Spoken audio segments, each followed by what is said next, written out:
Transparency International Zambia Chapter Executive Director Maurice Nyambe told VOA in Lusaka that the Corruption Perception Index is a critical research conducted at a global scale. It is currently the most widely used measure of public sector corruption across the world. Zambia has actually improved by 4 points in terms of the score. Now, the CPI score runs on a continuum from 0 to 100.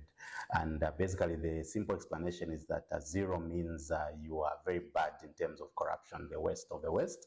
And then 100 means you are very clean as a country in terms of corruption. So over the last 10 years, Zambia has been, first of all, declining. And then specifically for the last 3 years, we have had a constant score of 33 out of 100. And so now we have improved to 37. According to Transparency International, the Corruption Perception Index, or CPI, is used to rank countries by their perceived levels of public sector corruption as determined by expert assessments and opinion surveys. The CPI defines corruption as an abuse of entrusted power for private gain. A 2023 IMF diagnostic report on Zambian governance and corruption indicates that corruption is believed to have inflated the costs of numerous high-profile tenders and construction projects during President Edgar Chagwa Lungu's tenure between 2015 and 2021. It further states that huge financial resources invested in infrastructure projects, such as road construction, have been identified as providing avenues for corruption. Besides impacting the economy, the Zambia National Women's Lobby, an NGO championing gender equality, states that female leaders in Zambia have encountered significant barriers to political participation due to corruption. Executive Director Juliet Chibota says the new Corruption Perception Index is now responding to concerns by female leaders.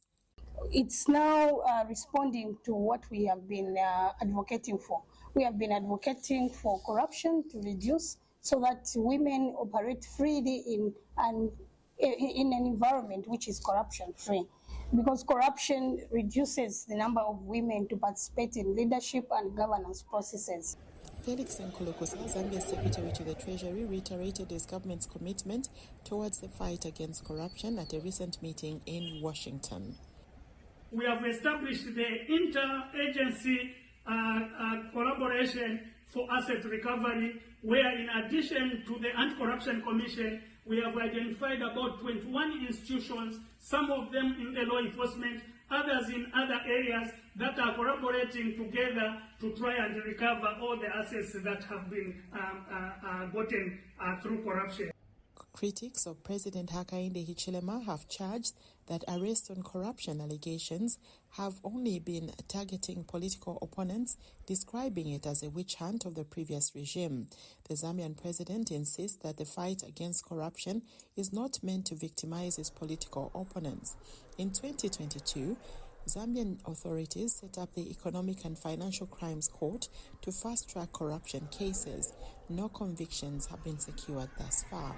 Kathy Short, VOA News, Lusaka, Zambia.